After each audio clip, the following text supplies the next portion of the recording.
I just want to dip away from this for just a second here. Is that what we're doing now, Di? This right here? Just for a second, because this is so important. The World Health Organization is warning the medical world about a drug-resistant superbug. So even on a day like today, we break in to bring this.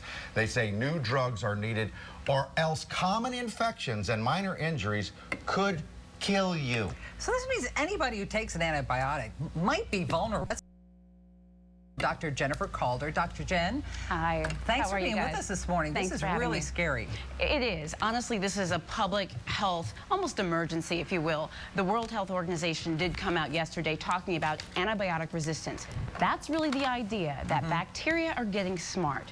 They're learning how to change themselves so that the antibiotics we have to treat them are simply not working like they used to. And that can be absolutely deadly, because what that means is that potentially down the line, we may have all sorts of medical conditions that we can no longer treat like we're able to do now. Okay, well, let's just fight back and make our antibiotics stronger. Well, we could do that, but there's also this issue that the same problem still exists. So let's go back a little bit. So people are probably saying, well, why is this even happening? Why does this occur? Right. And there's a few reasons. The main one is when we abuse, when we overuse, or when we misuse antibiotics. That contributes to the ability of these bacteria to get really smart. So what kind of conditions do you have where you use antibiotics over and over again? Okay, so for example, I'm a family doctor. I'm always writing antibiotics for sinus infections or urinary tract infections, things like that. Right. Here's a few tips for at home, okay? Ways that we can prevent antibiotic resistance at home. If you're given an antibiotic by your doctor, number one, take it until it's finished,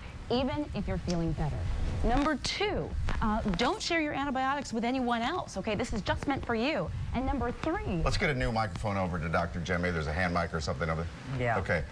We'll get another microphone on her. But you're so true. How many times do you go to the doctor and the doctor says, I want you to take these antibiotics until the little capsule is full? And it's usually 10 days worth. But you don't want to take it. I hate taking medicine because you don't want to, put that in your body every day. And you start to feel better, and then you forget. That's right. Well, then you stop taking it. Yeah. And how about, do you ever do this, where you take it and then you don't finish it like the doctor told you to do? Right. And 6 months later, you're feeling ill again. You take it again. Is it okay to take this again? You've been listening to us. We just couldn't hear you. And this is a common practice, isn't it? Or somebody else in your house says, oh, there's some leftovers, I'll take them. That's exactly what's happening. I actually saw a patient yesterday who'd taken some old Cipro that they had lying around. Honestly, not good. Take your own medications. Do not share them. Take them until they're finished, and make sure that you're not stockpiling them for later. That is so important. But antibiotic resistance is... Oh, and the last thing, guys, let me tell you this. Yeah. People come in all the time, and they say, Dr. Jen, I have a cold. I need an antibiotic.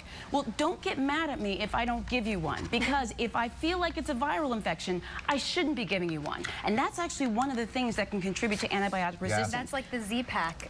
If you're giving Z-Packs inappropriately. Everyone just wants a Z-Pack. Yes. Right. So if I Casey? give you that antibiotic, you don't need it, I am contributing possibly to antibiotic resistance. So don't yell at me. And that's why I don't call you anymore, because I begged her for Z-Packs. And she says no. Dr. Mike for Z-Packs. They said, you have to come in and see me first. Oh. Nope. Right on. Right on.